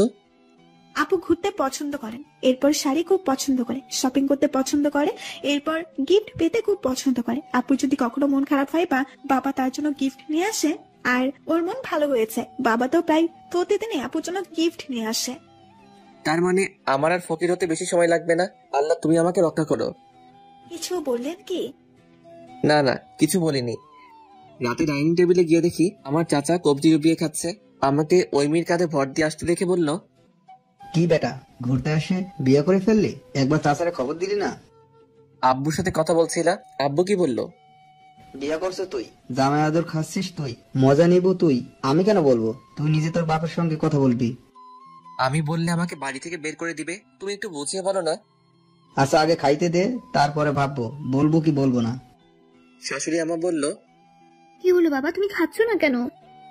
খাইতে ইচ্ছে করতেছে না মা। সঙ্গে সঙ্গে ওই মেয়ে বলে উঠলো, আমি কিন্তু আজ মধ্যরাতে উঠে আপনাকে খাবার দিতে পারবো না বলে দিলাম। এই মেয়েটা আমার ইজ্জত আর রাখলো না। রাতে ঘুমানোর সময় ধন্যবাদ ওই মেয়ে। হঠাৎ ধন্যবাদ কেন? তুমি কাউকে আমার পালানোর কথা বলো নাই, তাই তোমার বাবা মা শুনলে হয়তো অনেক কষ্ট পেত। ও আচ্ছা, এই কথা। ধন্যবাদ দিয়ে আমার কাজ নেই, টাকা দেন। তুমি কথায় কথায় এত টাকা টাকা করো কেন? আচ্ছা বাদ দাও। ওই মেয়ে তোমার পুরো নামটা যেন কি? নিশা দানিকা ওইমি। হাই হাই, তুমি একাই দেখি তিনজনের নাম খাইয়া ফেলছো। ওই মেয়ে চোখ বড় বড় করে আমার দিকে তাকালো। এমন ভাবে তাকিয়ে আছো কেন? সত্যি তো বললাম, নিশাত, আতিকা, ওই মেয়ে। এটা একটা নাম হলো? মিছি মিছি তিনজনের নাম দখল করে বসে আছো। কাজটা তুমি মোটেও ঠিক করোনি। যে কোনো একটা রাখতে এতগুলো নামের কোনো দরকার আছে? দেখেন, একদম উল্টাপাল্টা কথা বলে আমার মেজাজ খারাপ করবেন না। একদম লাঠি নিয়ে এসে আপনার পায়ে বাড়ি দিয়ে একদম সত্যি সত্যি ভেঙে দিব কিন্তু। আচ্ছা বলবো না, আমার মাথাটা খুব ব্যথা করতেছে, একটু টিপে দিবা? গলা টিপে দিব? নেবেন? ওইমি, তুমি এমন কেন? তোমার বোন কত ভালো, কি সুন্দর করে কথা বললে, আমার পা টিপে দিল, আমারে নিজ হাতে চা বানিয়ে চা খাওয়ালো, কত সুন্দর কবিতা শোনালো, আর তুমি সামান্য মাথা টিপে দিতে পারবে না? যান না, ওর কাছেই যান না, ওকে আপনার কাছে ডেকে দিব। আপনার মাথা টিপে দিবে, আপনাকে কবিতা শোনাবে, গান শোনাবে, যা চাইবে তাই করবে। ইস, তাহলে তো আমি ভুল করে ফেললাম, ওকেই বিয়ে করা উচিত ছিল, ভুলবশত তোমার সঙ্গে হয়ে গেছে। শ্বশুর মশাইকে বিষয়টা বলতে হচ্ছে, ভুল করে মিস্টেক হয়ে গেছে, বউটা এক্সচেঞ্জ করতে হবে। ওই খবরদার আমার বোনের দিকে নজর দিবেন না, ও আপনার ছোট বোন হয়, ছোট বোনের নজরে দেখবেন। কিভাবে ও আমার ছোট বোন হলো? ঐশী তো আমার শালি হয়, আর শালি মানে আদি ঘর। এমন মার মারবো সব লুচ্চামি ছুটে যাবে। সকালে ওরে আল্লাহ, ছি ছি ছি ছি ছি ছি, আপনি এত বড় বিছানায় হিসু করছেন? আমি লাফ দিয়ে উঠে বসলাম, আমার প্যান্ট সহ আমি যেখানে শুয়েছিলাম সেখানে অনেকটা অংশ জুড়ে ভেজে। আপনার লজ্জা শরম কিছুই নাই? এত বড় একটা ছেলে হয়ে আপনি বিছানায় হিসু করেন? এরপর জোরে জোরে চিৎকার করে বলতে লাগলো, মা মা, তোমার জামাই বাবাজি বিছানায় হিসু করেছে। আমি ঐমির মুখ চেপে ধরে বললাম, প্লিজ চিৎকার করো না, আমি সত্যি বলছি, আমি এমন কিছু করি না। তাহলে কি ভূত এসে আপনার প্যান্ট আর বিছানা ভিজিয়ে দিয়ে গেছে? বিশ্বাস করো ঐমি, আমার বুদ্ধি বয়স থেকে আমি কখনোই বিছানায় হিসু করিনি, আজ যে কিভাবে কি হলো আমি কিছুই বুঝতে পারছি না। তুমি প্লিজ কাউকে কিছু বলো না, আমার মান সম্মান যা ছিল তাও আর থাকবে না। আচ্ছা, কাঁদতে হবে না, আপনি যখন এত করেই বলছেন তখন আমি কাউকে কিচ্ছু বলবো না, কিন্তু আমার একটা শর্ত আছে। কি শর্ত? আমাকে 10,000 টাকা দিতে হবে। হায় আল্লাহ, এই বউ তো না আজ তো একটা ডাকাত, আমাকে ফকির বানিয়ে ছাড়বে।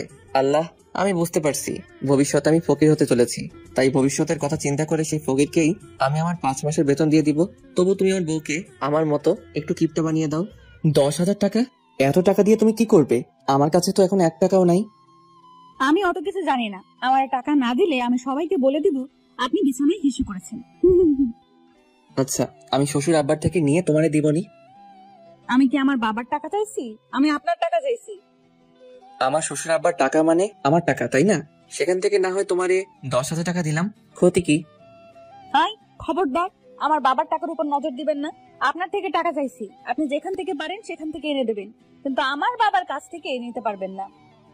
আচ্ছা ঠিক আছে, তাহলে তুমি আমাকে 10,000 টাকা দাও, সেখান থেকে আমি তোমারে 5,000 টাকা দিচ্ছি, পরে আর 5,000 টাকা দিয়ে দিব। ওই খবরদার আমার সঙ্গে বাটপারি করবেন না, টাকা না দিলে আমি সত্যি বলে দেব আপনি বিছানায় হিসু করেছেন। আচ্ছা, সবার সামনে তোমার স্বামীর ইজ্জতে ফালুদা করতে তোমার একটু কষ্ট হবে না? না, আমার কোনো কষ্ট হবে না, আমার তো বেশ ভালোই লাগে আপনার ইজ্জতের ফালুদা করতে। বাসায় নিয়ে যে তোমাকে দিয়ে যদি বাসার সব কাজ না করাইছি তাহলে আমার নাম অঙ্কুর না। আচ্ছা যাও, টাকা দিবনি, কিন্তু এখন দিতে পারবো না, এখন আমার কাছে টাকা নেই। আচ্ছা পরে দিন, তবে মাথা ছুঁয়ে বলেন যে সত্যিই দিব, আপনি যে বাটপার। আমি ঐমির মাথায় হাত রেখে বললাম, আমি সত্যি দিব। আপনার মাথায় হাত রেখে বলেন, আমার মাথায় না। আমার মাথায় হাত রাখতে হবে? আচ্ছা রাখলাম, এবার বলো বিছানা ভিজে গেছে, এটার কি হবে? ওসব নিয়ে আপনাকে চিন্তা করতে হবে না, ওটা আমি ম্যানেজ করে নেব।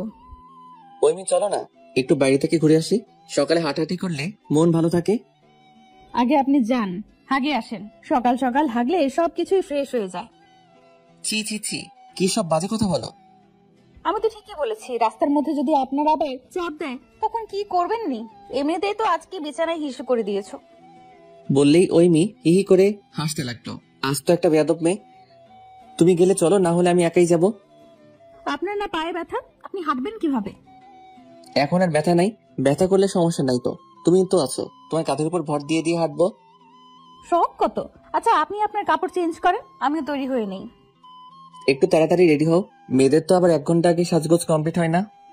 ওই বেটা লম্বু, আপনি দেখছেন আমার সাজগোজ করতে 1 ঘন্টা লাগে? সব মেয়েদের এক কাতারে দাঁড় করাবেন না। হয়েছে হয়েছে, যাও এখন গিয়ে তৈরি হয়ে নাও। আমি ওয়াশরুম থেকে কাপড় চেঞ্জ করে এসে দেখি আমার বউ বোরকা পরে রেডি, 1 2 3 হয়ে গেছে। প্রথম যেদিন ঐমিকে দেখেছিলাম সেদিন ঐমিকে ঠিক এই বোরকাই পরেছিল, কালো বোরকা, আর হিজাবের আড়ালে লুকিয়ে থাকা ঐমির মায়াভরা চোখ আর মিষ্টি মুখ দেখে আমি সেদিন মুগ্ধ হয়ে গিয়েছি। কিন্তু পর মুহূর্তে রাগ উঠেছিল, কিন্তু আজ আর রাগ লাগছে না, শুধু এক দৃষ্টিতে তার দিকে তাকিয়ে থাকতে ইচ্ছে করছে। মেয়েটা এত সুন্দর কেন? আমাকে হাঁ করে তাকিয়ে থাকতে দেখে ঐমি তার মুখ ঢেকে ফেললো। আমি ঐমির কানের কাছে মুখ নিয়ে ফিসফিস করে বললাম, সুন্দর লাগতেছে আমার বউটাকে। ঐমি ভেঙচি কেটে বলল, আজ সূর্য মনে হয় পশ্চিম দিকে উঠেছে, আর না হয় আপনার উপর জিন ভর করেছে, আর না হয় আমি স্বপ্ন দেখছি। কেন কেন এমনটা মনে হওয়ার কারণ কি? বাড়ি যে মানুষ কাল সকালে আমার সাথে পালানোর জন্য ছাদ থেকে গাছ বেয়ে নামছিল, আজ সে বউ বউ করছে, এটা স্বপ্নের চেয়ে কম কি? আচ্ছা, এখন এসব কথা বন্ধ করে তাড়াতাড়ি চলো, আর পার্সটা সঙ্গে নিও। বলো তো যায় না কখন কিভাবে কোথায় প্রয়োজন পড়বে। খালি পার্স আবার নিও না যেন। আমার কাছে কিন্তু কোনো টাকা নেই। ঐমি চোখ বড় বড় করে আমার দিকে তাকালো। এমন করে তাকিয়ে আছো কেন? আরে বাবা, আমি তো ভালোর জন্যই বললাম। ধরো রাস্তায় তোমার কিছু খেতে ইচ্ছে করছে, কিন্তু টাকা নেই, কিন্তু তোমার প্রচুর খেতে ইচ্ছে করছে। টাকা না থাকলে দোকানদার তো আর এমনি এমনি তোমাকে দিবে না, আর দোকানদার যদি না দেয় তাহলে খাবে কিভাবে? তাই ভবিষ্যতের কথা চিন্তা করে সঙ্গে টাকা নিয়ে যাওয়া ভালো। আপনার লজ্জা করে না আমাকে টাকা নিতে বলছেন? আপনি থাকতে আমি কেন টাকা নিতে যাব? আমার যা খেতে ইচ্ছে করবে আপনি নিয়ে দিবেন। আমার কাছে টাকা থাকলে তো আর আমি তোমাকে বলতাম না। আচ্ছা চলুন এখন। আমার থেকে টাকা খরচ করার ধান্দা আমি বুঝি না মনে করেছেন? আমিও যদি সুদে আসলে টাকা উসুল না করেছি তাহলে আমার নামও ঐমি না। ফাঁকা রাস্তা, দুপাশে সারি সারি গাছ, একদম কোলাহল মুক্ত পরিবেশ বলা চলে। আমি ঐমির পাশে গিয়ে ঐমিকে বললাম, আমি কি তোমার হাতটা ধরতে পারি? ঐমি চোখ বড় বড় করে বলল, না, একদম ধরাধরি করার চেষ্টা করবেন না, মানুষ দেখলে কি বলবে? আমার বউয়ের হাত আমি ধরতে পারবো না? না, এটা আপনার শহর না যে আপনার যা ইচ্ছে তাই করবেন। এটা গ্রাম, এক একজন এক এক রকম কথা বলবে। যা বাবা, আমার বউয়ের হাত আমি ধরে হাঁটবো, এতে মানুষের বলার কি আছে? আচ্ছা আপনার মতলব কি বলেন তো? আজ সকাল থেকে দেখছি বউ বউ করছেন। বউকে বউ বউ বলবো না তো কি বলবো? আপা আপা। এই দেখেন, একদম বাজে কথা বলবেন না। ভেবেছিলাম আজকে ওর সব টাকা শেষ করব, কিন্তু এত সকালে কোনো দোকানই খুলেনি। আর এখানে যে ছোট্ট একটা মার্কেট আছে সেটা তো মনে হয় না 10টার আগে খুলবে। হোটেলগুলো খোলা আছে, তবে সেসব খাবার ওইসব খেলে নির্ঘাত ডায়রিয়া। ঐমি চলো না দূরে কোথাও থেকে ঘুরে আসি, যেখানে থাকবো শুধু তুমি আর আমি। এখন গাড়ি কোথায় পাবেন? অটো আছে না, একদম অটো রিজার্ভ করে নিয়ে যাব, তাহলে অন্য কেউ আমাদের ডিস্টার্ব করবে না। তুমি আমি পাশাপাশি হাতে হাত রেখে দূর অজনে হারিয়ে যাব। ঐমি ভেঙচি কেটে মনে মনে বলল, ওরে বাবা, শখ কত! আমার টাকায় ফুর্তি করার খুব ইচ্ছে আপনার, তাই না? আমি 1 টাকাও খরচ করব না। দেখেন এবার আমি কি করি। কি হলো, তুমি চুপ কেন? তার মানে তুমি আমার সঙ্গে যেতে রাজি? বেশি দূর যাব না, এই তিস্তা ব্রিজ পর্যন্ত যাব, ওখানে একটু হাঁটাহাঁটি করে এরপর চলে আসবো। তার আগে চলো ওই দোকানটায় থেকে একটু চিপস নেই। চিপস তো আমারও পছন্দ, কিন্তু টাকা তো খরচ করা যাবে না। এখন কি করা যায়? একটা বুদ্ধি পেয়েছি। আও মা! বলে ঐমি পা ধরে বসে পড়লো। কি হয়েছে ঐমি, পায়ে ব্যথা পেয়েছো? ঐমি কান্না কান্না ভাব করে বলল, আমার পাটা মনে হয় মুচকে গেছে, আমি আর হাঁটতে পারবো না। ঐমিকে দোকানের সামনে থাকা টুলে বসিয়ে বললাম, দেখি কোথায় ব্যথা পেয়েছো। স্লিপারটা ওর পা থেকে খুলে পায়ে মালিশ করে দিয়েছিলাম। ঐমি আমার হাতের ছোঁয়া পেয়ে বারবার কেঁপে উঠছিল। মানুষ হিল পরে হোঁচট খায়, এই কথা শুনেছি, স্লিপার পরেও যে কেউ হোঁচট খায় আজ প্রথম দেখলাম। একটু সাবধানে তুমি হাঁটতে পারো না? সব সময় শুধু দুষ্টমি বুদ্ধি তোমার মাথার মধ্যে ঘুরপাক খায়। নিজের প্রতি একটু কেয়ার নিতে শেখো, বুঝেছো? যদি বড় কিছু হয়ে যেত তাহলে কি হতো? তোমার মা বাবাকে আমি কি বলতাম? তারা কি ভাববে বলতো? প্রথম দিনই আমার মেয়ের পা ভেঙে নিয়ে এসেছে, বাকি জীবন তো পড়ে আছে, না জানি কি করবে। এই জন্য আমি বলছিলাম যে হাতটা একটু ধরি, কিন্তু তুমি তো আমার কথা শুনলে না। ঐমি এক দৃষ্টিতে আমার দিকে তাকিয়েছিল। সরি, আমার জন্য আপনার ঘুরতে যাওয়ার প্ল্যানটা ক্যান্সেল হয়ে গেল। রাখো তোমার ঘুরতে যাওয়া, ওটা না হয় অন্যদিনই যাওয়া যাবে, কিন্তু তোমার যদি বড় কিছু হয়ে যেত একটু সাবধানে চলবে তো। এখন বাসায় যাব কিভাবে? আমি হাঁটতে পারবো, সমস্যা নাই। আর হোঁচট খেয়ে পড়লে বড় কিছু হয় না। আমি ঐমিকে কোলে উঠিয়ে নিলাম। ঐমি হাত পা ছুটোছুটি করতে করতে বলল, এই এই করছেনটা কি? মানুষ দেখলে কি বলবে? প্লিজ আমাকে নামিয়ে দিন, আমি হাঁটতে পারবো। এ কোন ঝামেলায় পড়লাম আবার? নিজেই দেখি খাল কেটে কুমির আনলাম। একদম চুপ, পুরো রাস্তা ফাঁকা, কেউ দেখবেও না, কেউ কিছু বলবেও না। আর কজন বউয়ের স্বামীর কোলে ওঠার সৌভাগ্য হয় বলতো? আপনার পায়ে ব্যথা, পায়ে ভর করলে ব্যথাটা আরো বেড়ে যেতে পারে। তোমার ওজন 44 কেজির বেশি হবে না, সো চুপ থাকো। ঐমি আমার গলা জড়িয়ে ধরে আমার দিকে অলক্ষীন ভাবে তাকিয়ে রইল। এমন ভাবে তাকিয়েও না গো, প্রেমে পড়ে যাব। কিছুক্ষণ পর, প্লিজ এদিকে মানুষ আছে, দয়া করে আমাকে নামিয়ে দিন। মানুষ দেখলে খারাপ বলবে, আমি সত্যিই হাঁটতে পারবো। আচ্ছা ঠিক আছে, নামাতে পারি, তবে আমার দুটো শর্ত আছে। আমি আপনার সব শর্তে রাজি, প্লিজ আমাকে নামান। শর্তগুলো আগে শোনো তো, না পরে আবার বলবা যে আমি চিটিং করছি। তাড়াতাড়ি বলেন। প্রথম শর্ত, তুমি আমাকে ওয়াদা করো আজ থেকে তুমি সব সময় নিজের প্রতি যত্ন নিবে। আচ্ছা ঠিক আছে, দ্বিতীয় শর্ত কি, জলদি বলুন। সকালের যে 10,000 টাকা তুমি নিতে চাইছিলে সেটা নিবে না। ইস, আমার মাথায় এত বুদ্ধি, বৌবাকে তুমি চলো ডালে ডালে, আমি চলি পাতায় পাতায়। আমার থেকে টাকা হাতিয়ে নেওয়া অত সহজ না। ওরে বাটপার, তাহলে এই ছিল আপনার মনে? কত বড় চিটার চ্যাংরা, আমার ফাঁদে আমাকে আটকে দিল। হায় আফসোস, আমি 1,000 টাকা হারানোর ভয়ে 10,000 টাকা হারিয়ে ফেললাম। আমার সাথে বাটপারি, আমিও কম না। এবার ডাইরেক্ট 20,000 টাকা হাতিয়ে নেব, দাঁড়া। আমার মনে হয় তোমার সত্যটা পছন্দ হয়নি, ওই মেয়ে হতাশ কণ্ঠে বলল। আচ্ছা ঠিক আছে, আমি আপনার শর্তে রাজি, এখন দয়া করে আমাকে নিচে নামিয়ে দিন। আচ্ছা ঠিক আছে, নামিয়ে দিলাম।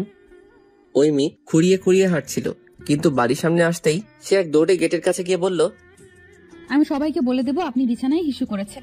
আমি আপনাকে বলেছি যে আমি 10,000 টাকা নিব না, কিন্তু আমি এটা তো বলিনি যে আমি কাউকে বলবো না আপনি বিছানায় হিসু করেছেন। যদি আমার মুখ বন্ধ করতে চান তাহলে এখন আমাকে 15,000 টাকা দিতে হবে। আপনার অতিরিক্ত চালাকির জন্য 5,000 টাকা বৃদ্ধি করা হয়েছে। ওরে বাটপার, এই দেখি বাটপারিতে আমার চেয়ে এগিয়ে। তার মানে ওর পায়েও কিছু হয়নি, অভিনয় করছিল। মা জানো তোমার জামাই বাবা যে আজকে কি করেছে? কি করেছে? উনি আজকে বিছানায় সঙ্গে সঙ্গে আমার বিষম উঠল। ওই মেয়ে পানির গ্লাস এগিয়ে দিয়ে বলল, নিন নিন পানি খান। আমি পানির গ্লাস নিতে গিয়ে ওই মেয়ের কানের কাছে আস্তে আস্তে বললাম, প্লিজ বলো না আমি তোমার শর্তে রাজি। দুদিন পর ওই মেয়ে, এই নাও তোমার 15,000 টাকা। ওই মেয়ে চোখ বড় বড় করে আমার দিকে তাকালো। ওই রকম করে তাকাচ্ছ কেন? আরে বাবা চিন্তা করো না, তোমার বাবার থেকে নেইনি, আমার এটিএম কার্ডে টাকা ছিল। ওই মেয়ে হাসার চেষ্টা করে বলল, আমি তো মজা করছিলাম, আমি টাকা দিয়ে কি করব, আপনার কাছে রেখে দিন। একদম মাইর দিব, নিতে বলেছি তুমি নিবা, আমি আরো বেশি দিতাম, তবে আমার কাছে আর নাই, যা আছে ওটা আমার হাত খরচ। আমার ফোনটা ওকে দিয়ে বললাম, এই ফোনটা রাখো তোমার কাছে, আমার নাম্বারটা সেভ করে দেওয়া আছে, যখন কথা বলতে ইচ্ছে করবে মিস কল দিবে। আপনার ফোন আমাকে দিলে আপনি কোন ফোন ইউজ করবেন? আমাকে ছাড়া একটা ফোন আছে, আপাতত সেটাই চালাবো, পরে না হয় একটা কিনে নেব। আপনি তো খুব খারাপ লোক, আমাকে দিচ্ছেন পুরাতন ফোন আর আপনি নেবেন নতুন ফোন। অনেক পুরাতন ফোন নিব না, ওকে, নতুন ফোন দিতে হবে। এখন তো আমার কাছে টাকা নাই, এরপর যখন আসবো তখন সঙ্গে করে নিয়ে আসবো। সত্যি তো? একদম বাটপারি করার চেষ্টা করবেন না কিন্তু, বলে দিলাম। আর ভুলেও অন্য কারো দিকে চোখ দিবেন না, আমাকে প্রতিদিন ফোন করবে। একদিন যদি ফোন না আসে তাহলে কিন্তু আমি ব্যাগ আমার শ্বশুর বাড়ি চলে আসবো, বলে দিলাম। আচ্ছা ঠিক আছে, কিন্তু তুমি পড়াশোনা ঠিক মতো করবে। আমি বাসায় গিয়ে বাবা মাকে সবকিছু বলার চেষ্টা করব। তোমার পরীক্ষার পর অনুষ্ঠান করে তোমাকে আমার সঙ্গে নিয়ে যাব। ততদিন পর্যন্ত নিজের খেয়াল রাখবে, আর কোনো কিছু প্রয়োজন হলে আমাকে জানাবে। আপনিও নিজের খেয়াল রাখবেন, আর খেয়ে দিয়ে একটু স্বাস্থ্যবান হওয়ার চেষ্টা করবেন। মানুষ যেন আমাকে দেখা না বলে, দেখ ওই চিকনালের বউ যাচ্ছে। আমি মুখে হাসি ফুটিয়ে বললাম, ঠিক আছে। আমি ওই মেয়ের কাছে গিয়ে বললাম, আমি কি তোমার কপালে একটা চুমু খেতে পারি? না পারেন না, আমি তো আর আপনার বউ না যে আপনি আমাকে চুমু খাবেন। যত সব ফালতু লোক, নিজের বউকে চুমু খেতে তার থেকে পারমিশন নিতে হবে। কোন স্বামী তার বউকে চুমু খাওয়ার আগে পারমিশন নেয়? গাধা কোথাকার। ওই মেয়ের কপালে একটা ভালোবাসার পরশ বলিয়ে বেরিয়ে এলাম। বাসে উঠে ওই মেয়ের নাম্বারে একটা মেসেজ পাঠিয়ে দিলাম ওই মেয়েকে। প্রথম যেদিন তোমার ওই টানা টানা দুটি চোখ দেখেছিলাম সত্যি খুব ভালো লেগেছিল, কিন্তু পর মুহূর্তে তোমার উপর ভীষণ রাগ হয়েছিল। তোমার গালে থাপ্পড় দিয়ে লাল করে দিতে ইচ্ছে করছিল, কিন্তু দ্বিতীয় দিন যখন তোমার দেখা পেলাম, আমি যখন তোমার হাত ধরেছিলাম, রাগে তোমার মুখটা লাল হয়ে গেছিল। জানো, আমি তখন শুধু তোমাকে ওই মায়া ভরা চোখ দুটো দেখছিলাম, ইচ্ছে করছিল তোমার লাল হয়ে ওঠা গাল দুটো আলতো করে ছুঁয়ে দিতে। এরপর যা যা ঘটেছে আমি আসলে কিছুই বুঝে উঠতে পারছিলাম না। কথা আছে না, আল্লাহ যা করেন ভালোর জন্যই করেন। আমারও মনে হয় আমাদের বিয়েটাও ভালোর জন্যই হয়েছে। যদিও আমার মনে হয় আমাকে ফকির করতে তোমার বেশি দিন সময় লাগবে না, তবে সমস্যা নেই, তখন না হয় আমি হুইল চেয়ারে বসাবো, তুমি না হয় পেছন থেকে ঠেলা দিও, দুজনে একসঙ্গে ভিক্ষা করব, কেমন? মজা করলাম। দুদিন ধরে তোমাকে একটা কথা বলতে চাইছিলাম, কিন্তু সাহস ছিল না বলে বলতে পারিনি, তাই এখন বলছি। আমি তোমাকে ভালোবাসি ঐমি। তোমার দুষ্টামিগুলো প্রথমে খারাপ লাগলেও এখন খুব ভালো লাগে। জানোই মেয়ে, তুমি যখন ঘুমিয়ে থাকো তোমাকে তখন পৃথিবীর সবচেয়ে সুন্দরী মেয়ে মনে হয়। তাই আমি তোমাকে না জানিয়েই আমার সুন্দরী বউটার কিছু ছবি উড়িয়েছি, যেগুলো আমি আমার সঙ্গে করে নিয়ে যাচ্ছি। আমার দুষ্টু বউটাকে একটা কথা বলতে ভুলে গেছি। তুমি যখন বেডে আর আমার প্যান্টে পানি ঢালছিলে, আমি কিন্তু তখন জেগেছিলাম। আমি তো শুধু আমার দুষ্টু বউটার দুষ্টুমিগুলো দেখছিলাম। আমি ওই মুহূর্তে যদি অভিনয় না করতাম তাহলে হয়তো তোমার হাসি মাখা মুখটা দেখতে পেতাম না। তুমি হয়তো এত আনন্দিত হতে না। ভালো করে পড়াশোনা করো। বিয়ে হয়েছে বলে আমার পড়াশোনা ছেড়ে দিও না জানো। তোমার জন্য তোমার বেডের নিচে গিফট আছে, আর সেই গিফটের বদলে তোমার চিহ্ন হিসেবে ড্রেসিং টেবিলের উপর রাখা তোমার মহামূল্যবান সোনার চেনটা আমি নিয়ে এসেছি। চেনটা বিক্রি করে এতদিন তোমার জন্য যত টাকা খরচ করেছি সব উসুল করে নেব। এটি তোমার বলদ বর। একটু পর রিপ্লাই। মিস্টার চিকন আলী মশাই, আপনি তো বলদই রয়ে গেলেন। চেনটা বিক্রি করে আপনি 1 টাকাও পাবেন না, কারণ চেনটা সোনার না, ইমিটেশনের। নয়, হ্যাঁ। পৌঁছে ফোন করবেন কেমন? ওই, আপনার সমস্যা কি? বাসায় গিয়ে কি আমার কথা ভুলে গেছেন নাকি? আমি কখন থেকে ফোন করতেছি, ফোন রিসিভ করেন না কেন? ফোন সাইলেন্ট ছিল তো বুঝতে পারিনি। ওই মেয়ে একটু রেগে বলল, আপনাকে বাসায় পৌঁছে আমাকে ফোন করতে বলেছিলাম না? সরি, আসলে আমি ঘুমিয়ে পড়েছিলাম। দিনের বেলা ঘুম কেন? রাতভর কি করেছেন? রাতভর আমার সুন্দরী বউটাকে দেখেছি। আপনি সারা রাত জেগেছিলেন? কেন? কেন আবার? ভাবলাম আবার কবে যে দেখা হবে, তাই একটু প্রাণ ভরে দেখে নিলাম। আর তোমাকে ঘুমন্ত অবস্থায় অসম্ভব সুন্দর লাগে। ওই মেয়ে ভেঞ্চি কেটে বলল, ঢং। জানেন আমার কত টেনশন হচ্ছিল আপনাকে নিয়ে। আমি কতবার ফোন করেছি, কিন্তু মশাই ফোন সাইলেন্ট করে আরামে ঘুমাচ্ছে। এদিকে চিন্তায় আমার অবস্থা শেষ। ওরে বাবা, তুমি এত চিন্তা করো আমাকে নিয়ে? আমার ঠেকা আপনাকে নিয়ে চিন্তা করার। ওই তো মা বারবার শুধু জিজ্ঞেস করছিল, এই জন্য ফোন করেছিলাম। আমি ঠিকঠাক ভাবে পৌঁছে গেছি। শাশুড়ি আমাকে বলে দাও। আচ্ছা, এখন তাহলে রাখি। রাখবেন মানেটা কি? ফোন কি আপনি করেছেন না আমি করেছি? তুমি করেছো। ফোন যেহেতু আমি করেছি, সেহেতু ফোনটা রাখবো আমি। বুঝতে পেরেছেন? বুঝলাম। এখন বলেন কি করতেছেন আপনি? এই তো ঘুম থেকে উঠলাম মাত্র। তুমি কি করো? আমি অপেক্ষা করছিলাম আপনার কলের, কিন্তু আপনি তো ঘুমাচ্ছিলেন। ও আচ্ছা, ভালো কথা। সোনার চেন কত টাকা দিয়ে বিক্রি করলেন শুনি? আরে ওটাকে আমি বিক্রি করার জন্য নিচ্ছি নাকি? চেনটা তোমার স্মৃতিচিহ্ন হিসেবে নিয়ে এসেছে। ও আচ্ছা। বেডের নিচে যে গিফট রাখা ছিল ওটা দেখেছো তুমি? না, আমার তো মনেই ছিল না। দাঁড়ান, এখনই দেখছি। ওই মেয়ে বেডের নিচে তাকিয়ে অবাক হয়ে গেল। এতগুলো চিপস কে খাবে? কেন, তুমি খাবে? আবার সবগুলো একদিনে খেয়ে ফেলো না যেন, তাহলে কিন্তু নির্ঘাত ডায়রিয়া হবে। ওই শোনেন, আমার হজম শক্তি খুব ভালো, আপনার মতো না যে কিছু না খেতেই ডায়রিয়া হয়। তোমাদের ওখানকার খাবার যে পচা, এগুলোকে বেঁচে থাকার জন্য হজম শক্তি অবশ্যই ভালো হওয়া উচিত, তা না হলে বেঁচে থাকাটা কঠিন। ওই, একদম বাজে কথা বলবেন না। আমাদের এখানকার খাবার মোটেও পচা না। আপনি কোথায় গিয়ে কি খাইছেন না খাইছেন, যত দোষ এখন আমাদের খাবারের। তোমাদের ওখানে ভালো কোনো খাবার জায়গা থাকলে তো যত সব বাসি খাবার দেয়। আর আমাদের এখানে আকবরিয়া নামের একটা হোটেল আছে, ওরা প্রতিদিন রাত 12টার পর অসহায় মানুষদের ফ্রিতে খাওয়ায়। তোমাদের ওখানে আছে এমন কোনো হোটেল? আপনি মনে হয় ওখানে প্রতি রাতে থালি নিয়ে বসেন ফ্রিতে খাওয়ার জন্য। বলেই ওই মেয়ে হাসতে হাসতে